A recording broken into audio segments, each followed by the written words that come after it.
Hi, I'm Heather Cracknell. I'm an ordained pioneer minister and I live in Norwich. What does Lent mean to me? When I hadn't been an Anglican very long, I heard Rowan Williams talk to a Fresh Expressions gathering at Coventry Cathedral, and it made such an impact on me what he said about how the church year gives us that chance to really notice our growth, that we can't make ourselves grow, and growth, in his words, takes the time that it takes. But for me, Lent has become something really special to take stock, to pause and to let go of things. So I never think of it as giving something up for Lent.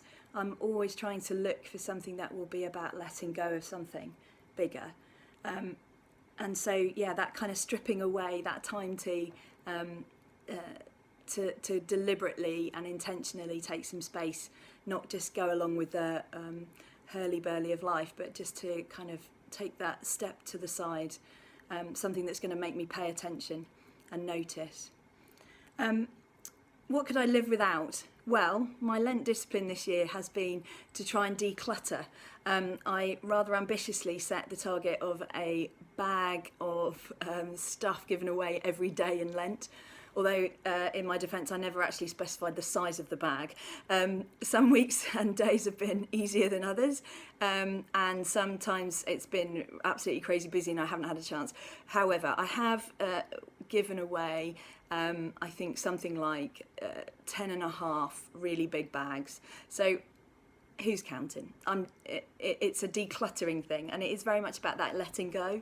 So for me, I realised that I was hanging on to stuff just in case I needed it, or I had a couple of them in case one broke, and I was just really noticing that those kind of attachments to things were getting in the way, really, of having that kind of uncluttered life that's about just having space.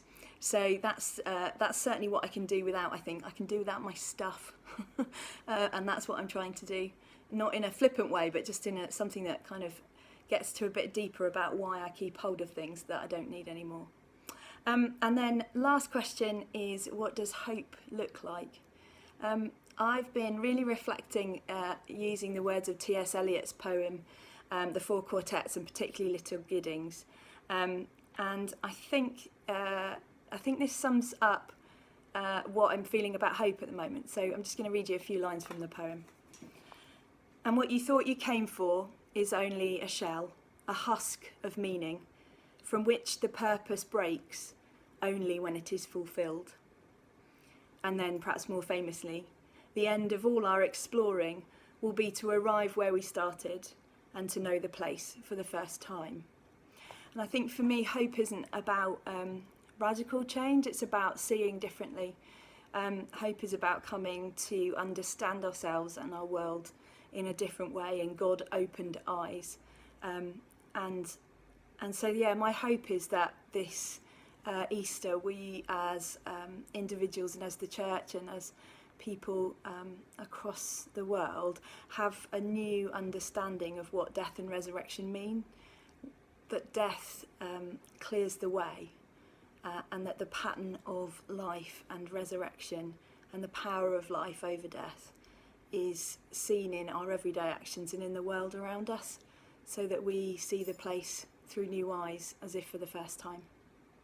Have a great Lent.